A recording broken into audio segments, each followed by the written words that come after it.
और इस समय उत्तर प्रदेश में कैबिनेट बैठक चल रही है। सीधे आपको लिए चलते हैं राजधानी लखनऊ, जहां पर मुख्यमंत्री योगी आदित्यनाथ की अध्यक्षता में बैठक लगातार जारी है।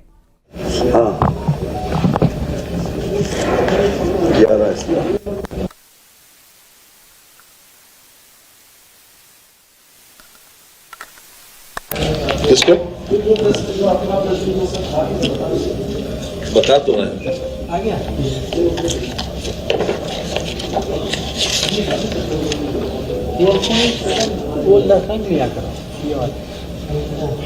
अयोध्या में, जनपद अयोध्या में विश्व स्तरीय मंदिर संग्रहालय का निर्माण एवं संचालन कराए जाने के संबंध में इसमें टाटा एंड सन्स को 25 एकड़ जमीन दी गई थी 15 मार्च 2024 में, लेकिन उन्होंने एक मीटिंग में इस बात के लिए 20/5/25 को जनपद अयोध्या में एक मीटिंग हुई थी, उसमें उन्होंने मांग ये की थी 25 एकड़ दी गई थी पहले एक म्यूजियम बनाने के लिए।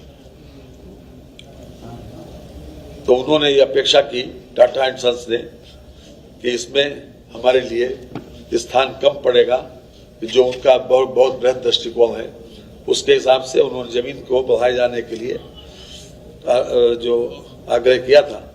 तो उसी संदर्भ में अब जो नया लीज एग्रीमेंट जो है वो इस बात के लिए हुआ है कि अब 52.102 एकड़ विश्व स्तरीय मंदिर संग्रहालय के निर्माण हेतु उनको जमीन दी जा रही है। ये नजूल की भूमि है। 52.102 ये विश्व स्तरीय संग्रहालय का निर्माण वो करेंगे। इसमें खास तौर से संग्रहालय का प्राथमिक उद्देश्य प्राचीन भारतीय मंदिर वास्तुकला शैलियों का विकास, इसके सिद्धांतों, इसके संरचनात्मक घटकों, क्षेत्रीय शैलियों और साहित्य कलात्मक ऐतिहासिक रुचि की वस्तुओं के संरक्षण का एक व्यापक प्रदर्शन वहां पर करना है। इसलिए एक बहुत बड़ा संग्रहालय भी प्रस्तावित किया गया है और मैं समझता हूँ ये आपके लिए बहुत सुखद अनुभूति होगी सभी लोगों के लिए। 14 जो है वो डिफर हो गया है। इसके अलावा फिर दिव्यांगजन वाला एक है जी, जो चीज बताने के लिए कहा जाता है बता दिया जाता है। अब ABCD देखिए और फिर XYZ देखिए। है जी,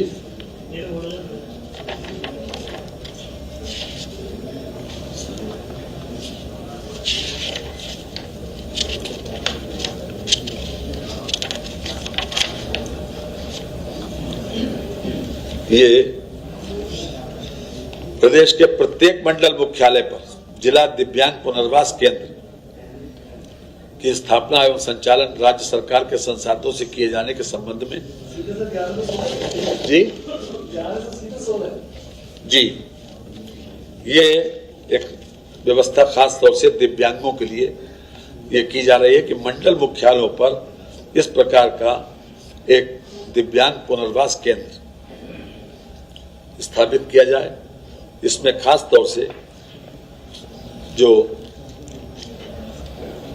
दिव्यांगजनों का सर्वेक्षण, चिन्हांकन, दिव्यांग शिविरों का आयोजन, सहायक उपकरणों की मरम्मत, कृत्रिम सहायक उपकरण एवं चिन्हांकन, फिटमेंट, चाल उपयोग, प्रशिक्षण, निर्माण के वितरण, दिव्यांगता की रोकथाम, जागरूकता, प्रारंभिक पहचान और सक्रिय हस्तक्षेप, सरकारी योजनाओं का सुगमता पूर्वक लाभ प्राप्त करने में सहायता, दिव्यांग व्यक्तियों के लिए दिव्यांग प्रमाण पत्र UDID कार्ड जारी करने में सहायता तथा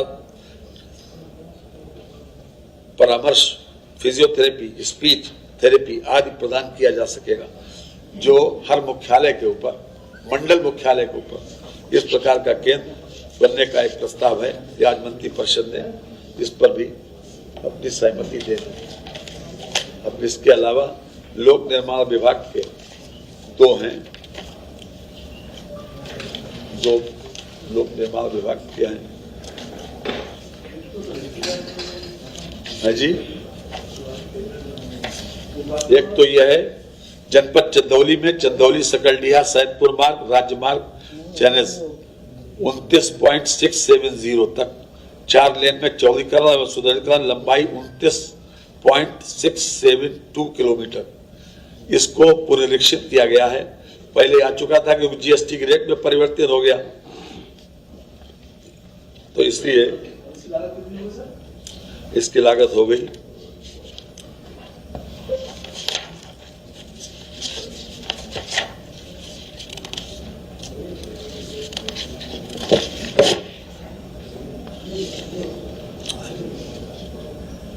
पुनरीक्षित लागत हो गई 4,91,47,24,000।